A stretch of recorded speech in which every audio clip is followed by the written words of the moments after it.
Hello दोस्तों, तो स्वागत है हमारे चैनल पीडीएम ज्ञान स्टडी में। तो अभी एसएससी के एग्ज़ाम चल रहे हैं सीजीएल के, तो उसी के आधार पर ये पेपर तैयार किया गया है और ये बहुत ही इम्पोर्टेंट सेशन होने वाला है, क्योंकि इस तरह के क्वेश्चन ही बनते हैं। आप सीजीएल, सीएचएसएल और एमटीएस और जीडी किसी की भी तैयारी कर रहे हो एसएससी में, तो आप ये वीडियो मतलब बहुत ज़्यादा इम्पोर्टेंट होने वाला है आपके लिए। तो इससे पहले भी मैंने एनालिसिस कराई है, जो पेपर की एनालिसिस कराई है। तो अगर आप एनालिसिस देखना चाहते हैं तो देख सकते हैं। तो जो पहला प्रश्न है हमारा, वो है who authored the book poverty and un-British rule in India. तो ये जो प्रश्न है, एक बुक है poverty and un-British rule in India, तो ये किसने लिखी है? तो ये जो बुक है ये लिखी है दादा भाई नेहरूजी ने। और इन्होंने एक और बुक लिखी है रस्ट गुफ्तार, तो इनकी दूसरी बुक ये है। और अब हम बात करते हैं तो doctor B are Ambedkar ji की। तो इन्होंने जो बुक लिखी है वो है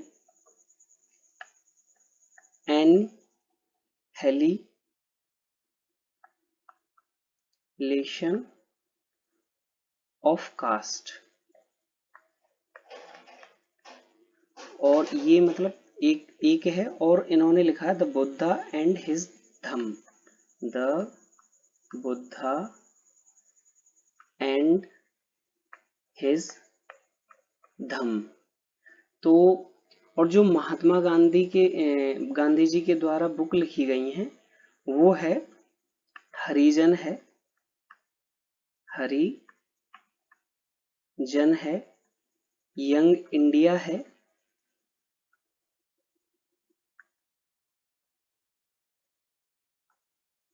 यंग इंडिया है,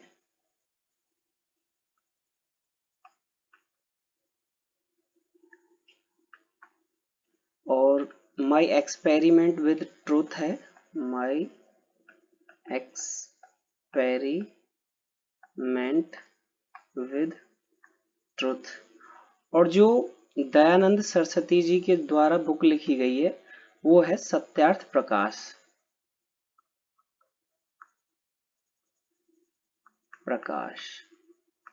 तो ये वाला जो सेशन है इम्पोर्टेंट है सभी के, आप एसएससी के लिए।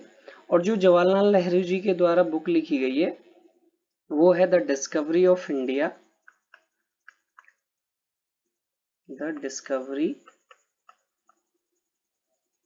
Of India. तो ये बुक इनके द्वारा लिखी गई है। तो आप एक बार मतलब इस तरह से याद जरूर रखें कि कौन सी बुक किसके द्वारा लिखी गई है। तो एक इम्पोर्टेंट प्रश्न बनता है, क्योंकि जो बुक से एक प्रश्न हर शिफ्ट में पूछा जा रहा है, सीजीएल की हर शिफ्ट में पूछा जा रहा है, और एमटीएस का भी पेपर होने वाला है। तो ये सेशन इम्पोर्टेंट होने वाला है। अगर आपको हमारा वीडियो अच्छा लगता हो तो लाइक ज़रूर करके जाएं। तो अगला जो यहाँ जो और बुक हैं, जैसे सरोजनी नायडू जी ने गोल्डन थ्रेशोल्ड लिखी थी, द बर्ड ऑफ टाइम लिखी, the feather of the down. और जो मदन मोहन मालवीय जी थे उन्होंने अभ्युदय, हिंदुस्तान और लीडर। तो इनकी ये बुक है, क्योंकि बुक से एक प्रश्न पूछा ही जा रहा है इसलिए मैंने ये बुक डाली है। तो आगे हम बढ़ते हैं। तो अगला जो हमारा प्रश्न है वो है in which state is the फूकड़े लेक लोकेटेड इन। जो फूकड़े लेक है ये मतलब कहाँ पर स्थित है? जो ये फूकड़े लेक है तो ये केरला में है। इसका जो राइट आंसर है केरला। और जो केरला में और मतलब लेक है वो है एक अष्टमुडी है, अष्टमुडी है, और बेम्बाड है, बेम्बाड लेक है, पेरियार है, पेरियार है। तो ये जो फेमस लेक हैं ये कहाँ की है? केरला की। आपको जो पूखड़ लेक है वो केरला की है। अब हम बात करते हैं कि पंजाब में कौन कौन सी लेक हैं। तो जो पंजाब की लेक हैं वो है हरिक है और कांजिल है और रोपर है। जो पंजाब की है वो हरिक लेक है, रोपर है और कंजली है। कंजली। तो ये जो 3 लेक हैं मतलब पंजाब में है। और अब हम बात करते हैं गुजरात की। तो जो गुजरात में लेक हैं तो गुजरात में है हमारी थूल है, थूल लेक है, लखोटा है, लखोटा है, लखोटा लेक है और एक हामिर, हामिर लेक है। तो ये कहाँ है? ये गुजरात में है। और जो तमिलनाडु में है, जो तमिलनाडु में है वो, थोड़ा हम पेन चेंज कर लेते हैं। तमिलनाडु में जो है वो है ऊटी है, पेरूमल है, ऊटी है और पेरूमल है। दूसरी जो है वो पेरूमल है, पेरूमल है। और जो तीसरी है वो है रेड हिल लेक, रेड हिल लेक। तो आप इस तरह से भी याद रख सकते हैं कि केरल में अष्टामुड्डी है, बेम्बाड है, पेरियार है। और जो गुजरात में है हरिक है, रोपर है, कांजली है। और जो पंजाब में हरिक है, रोपर है, कंजली है। और गुजरात में थौल है और लखोटा है, हामिर है। और तमिलनाडु में ऊटी है, पेरूमल है, रेड हिल है। तो इस तरह से भी आप याद रख सकते हैं। तो अगला जो हमारा प्रश्न है वो है मेगुटी मंदिर वर्तमान समय में किस राज्य में स्थित है? जो मेगुटी मंदिर है वो है हमारा कर्नाटका में। तो जो मेगुटी मंदिर है कर्नाटका में स्थित है। और उड़ीसा में कौन सा मंदिर है? पुरी टेम्पल है उड़ीसा में, पुरी टेम्पल है। उड़ीसा में पुरी टेम्पल है। और केरल में मीनाक्षी टेम्पल है। तमिलनाडु में है हमारा मीनाक्षी, तमिलनाडु में मीनाक्षी टेम्पल है। और रामेश्वरम टेम्पल है, श्वरम टेम्पल है। और जो केरल में है सबरीमाला टेम्पल, सबरीमाला जो टेम्पल है वो केरल में है। तो आप इस तरह से भी याद रख सकते हैं कि उड़ीसा में कौन सा है? पुरी टेम्पल है। कर्नाटक में कौन सा है? मेगुटी है। तमिलनाडु में कौन सा है? मीनाक्षी है, रामेश्वरम है। केरल में सबरीमाला टेम्पल है। तो आगे हम बढ़ते हैं। तो अगला जो हमारा प्रश्न है वो है नेहरू मेमोरियल संग्रहालय और पुस्तकालय निम्नलिखित में से किस स्थान पर स्थित है? जो नेहरू मेमोरियल पुस्तकालय है ये नई दिल्ली में है। और जो नई दिल्ली में नेहरू मेमोरियल पुस्तकालय है। अब हम बात करते हैं कोलकाता की। तो कोलकाता में देखो, कोलकाता दुर्गा पूजा के लिए फेमस है, दुर्गा पूजा के लिए फेमस है, पूजा। और हावड़ा ब्रिज है कोलकाता में, हावड़ा ब्रिज है। और देखिए विक्टोरिया मेमोरियल है, विक्टोरिया मेमोरियल है।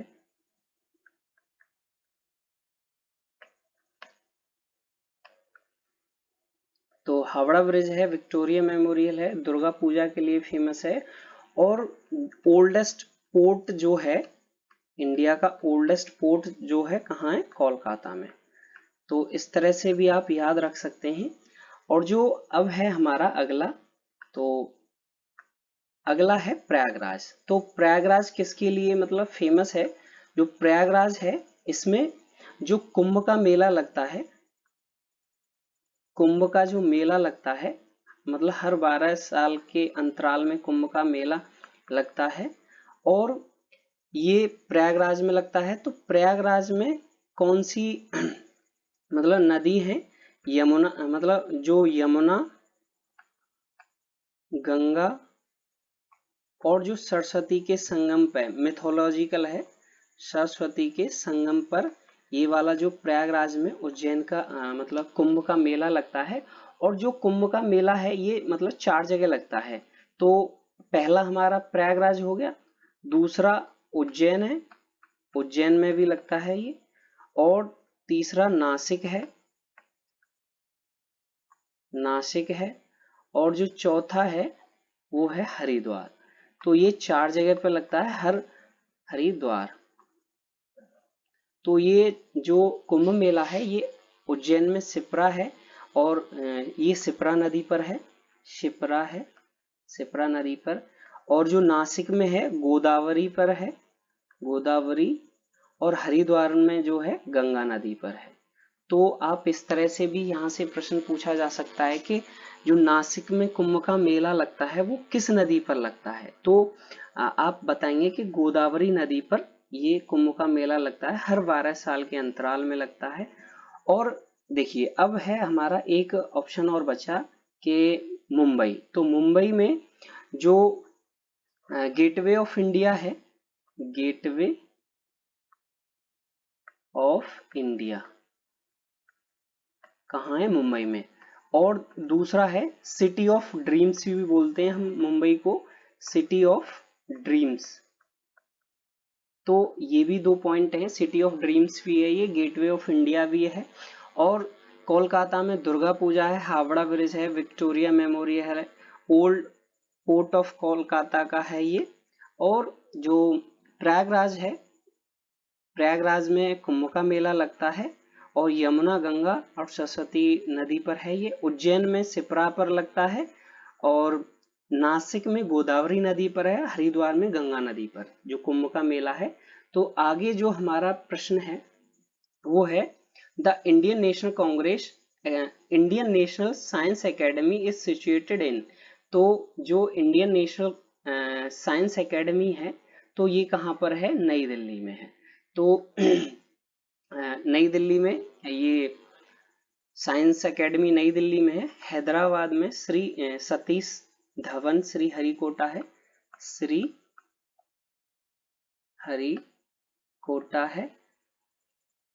तो इलाहाबाद का नाम फिलहाल प्रयागराज है और प्रयागराज है। और जो बेंगलोर में है,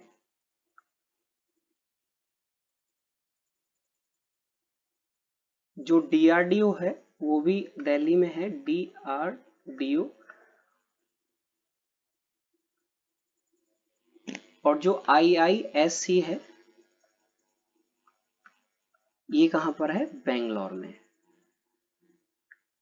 तो आगे हम बढ़ते हैं। तो अगला जो हमारा प्रश्न है वो है भारत के निम्नलिखित पड़ोसियों में से किसका जनसंख्या घनत्व सबसे अधिक है? जो जनसंख्या घनत्व है वो किस कंट्री का सबसे अधिक है?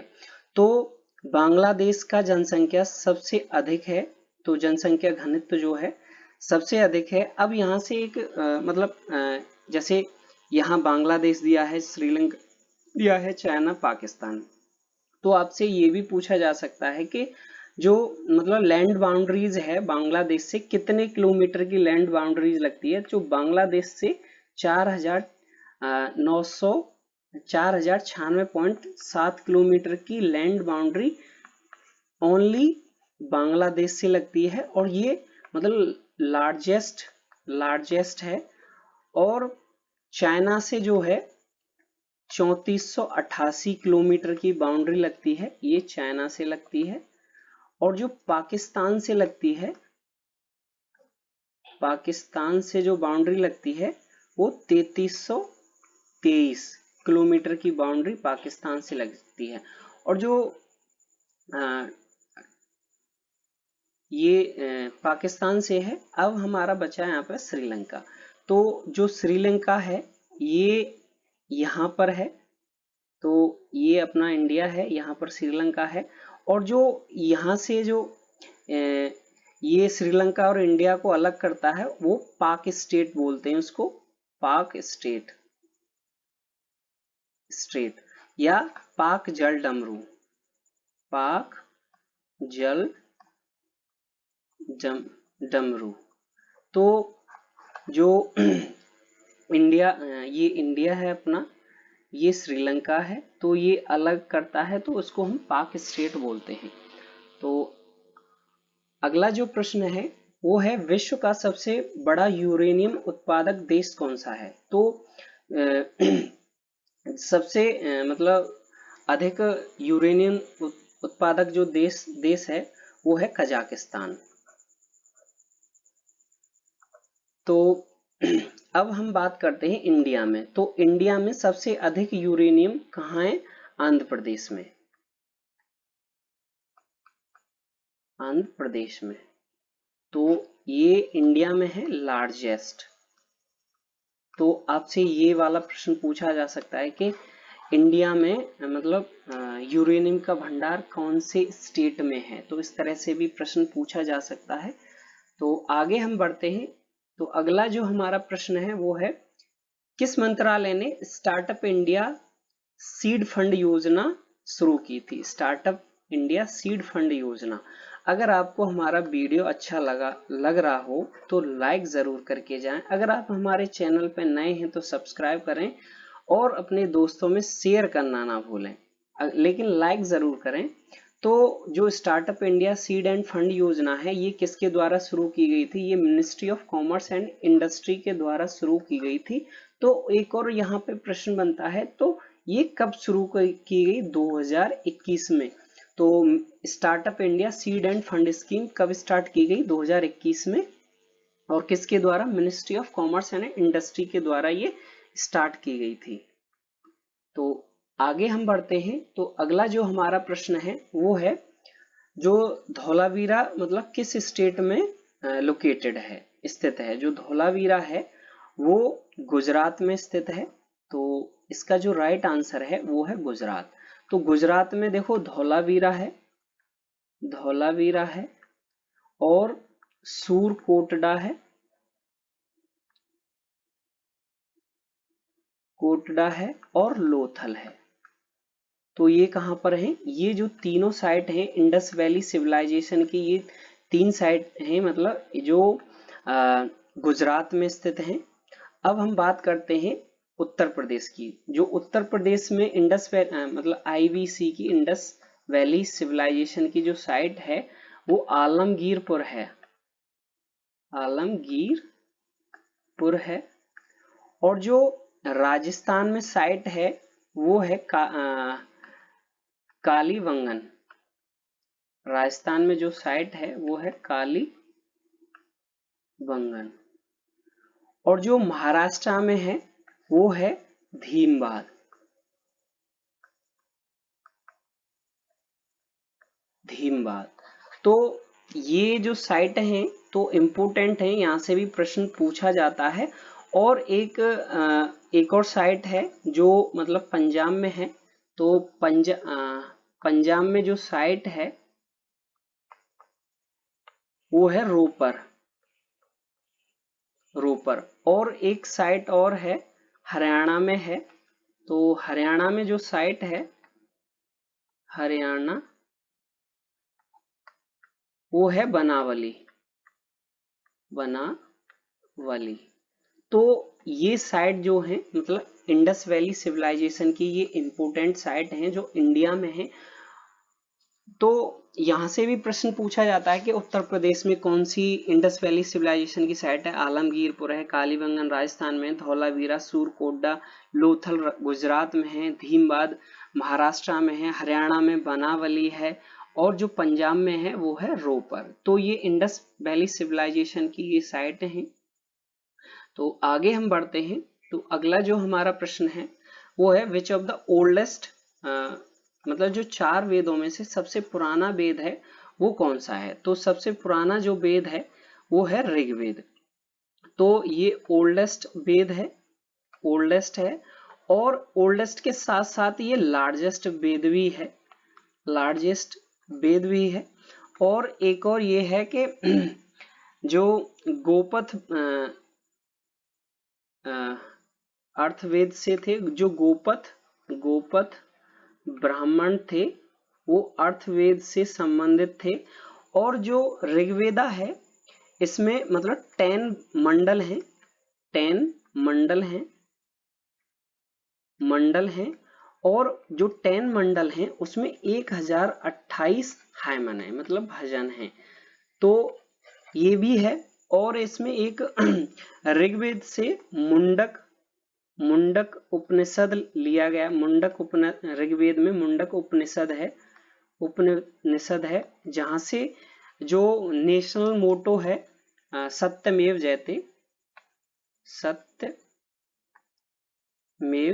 जयते, तो ये कहां से लिया गया? ऋग्वेद के मुंडक उपनिषद से लिया गया है। तो ये भी एक अच्छा पॉइंट बनता है यहाँ से। तो आप इस तरह से भी रिलेट करके चीजें पढ़ सकते हैं। अगर आपको हमारा वीडियो वाकई अच्छा लगा हो तो लाइक जरूर करें, लाइक करना ना भूलें, और अपने दोस्तों में शेयर जरूर करें। तो आगे हम बढ़ते हैं। तो अगला जो हमारा प्रश्न है वो है, थोड़ा हम पेन चेंज कर लेते हैं यहाँ पे, लेकिन लाइक करना ना भूलें। अगर आपको हमारा वीडियो वाकई अच्छा लग रहा हो तो लाइक ज़रूर करें, क्योंकि आपके लाइक से यह हम मोटिवेट रहते हैं। तो लाइक ज़रूर करके जाएं। तो अगला जो हमारा प्रश्न है, पानीपत की तीसरी लड़ाई के दौरान मुगल सम्राट कौन था? तो देखिए प्रश्न बड़ा ही सिंपल है, लेकिन यहाँ पूछा गया घुमा के कि पानीपत की लड़ाई के समय मुगल सम्राट कौन था? तो जो पानीपत की तीसरी लड़ाई थी उसके समय शाह आलम सेकंड था। और जो तीसरी लड़ाई थी ये 1761 में अहमद शाह अब्दाली, जो अहमद शाह अब्दाली और मराठाओं के बीच हुई थी ये 1761 में। अब हम बात करते हैं पानीपत की तीनों लड़ाइयों की। तो ये हमारी थर्ड बैटल ऑफ पानीपत हो गया। जो फर्स्ट बैटल ऑफ पानीपत था, फर्स्ट बैटल ऑफ पानीपत वो था 1526 में। और ये किस किस के बीच था? बाबर और इब्राहिम लोदी के बीच, लोधी। और जो सेकंड बैटल ऑफ पानीपत था, सेकंड बैटल ऑफ पानीपत,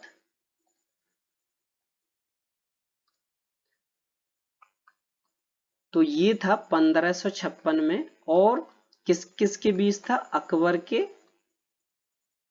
और हेमू था, मतलब हेमचंद्र भी बोलते थे।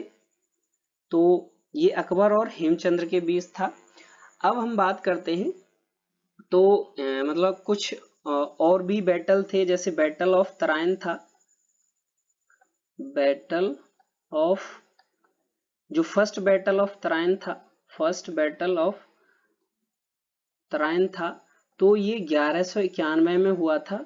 और जो सेकंड बैटल ऑफ तराइन था ये 1192 में हुआ था। तो ये जो बैटल थे ये दोनों 1191-92 में हुए थे। और जो हल्दी घाटी का था, बैटल ऑफ हल्दी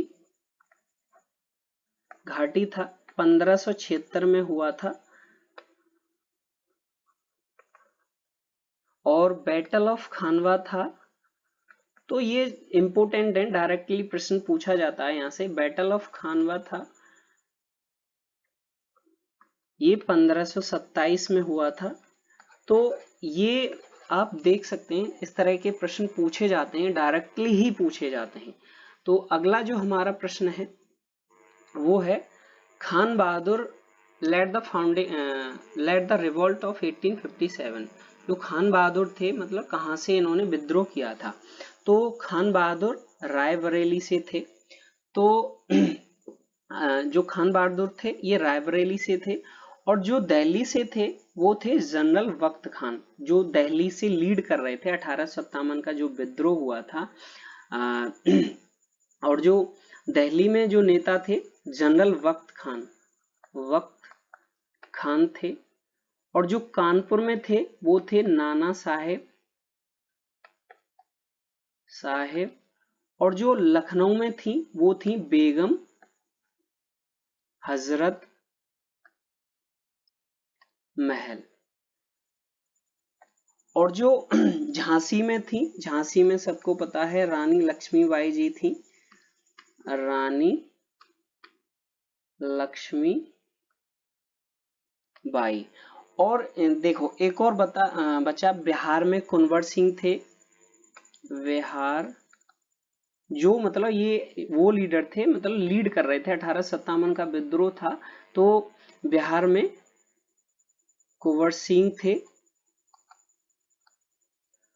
और जो मतलब एक सहारनपुर था, मतलब बागपत में था, मतलब बागपत, तो बागपत में थे शाहमल थे, बागपत में शाहमल। तो ये मतलब कुछ फेमस लीडर थे। तो यहाँ से एक प्रश्न बनता है कि दिल्ली में जो लीडर थे वो कौन थे? जनरल वक्त खान थे। नाना साहेब कानपुर में थे, लखनऊ में बेगम हजरत महल थी, और झांसी में रानी लक्ष्मीबाई थी, बिहार में कुंवर सिंह थे, बागपत में शाहमल थे। तो ये मतलब लीड कर रहे थे अपने इलाके से, मतलब कह सकते हैं कि अपने अपने एरिया से ये आंदोलन को, जो 1857 का विद्रोह था उसको लीड कर रहे थे। तो अगर आपको हमारा वीडियो अच्छा लगा हो तो एक लाइक जरूर करके जाएं, लाइक जरूर करें, और आप हमारे चैनल पे नए हैं तो सब्सक्राइब करें, और अपने दोस्तों में शेयर करना ना भूलें। अगर आपको हमारा वीडियो अच्छा लगा हो, वाकई अच्छा लगा हो, तो एक लाइक जरूर करके जाएं। Thank you.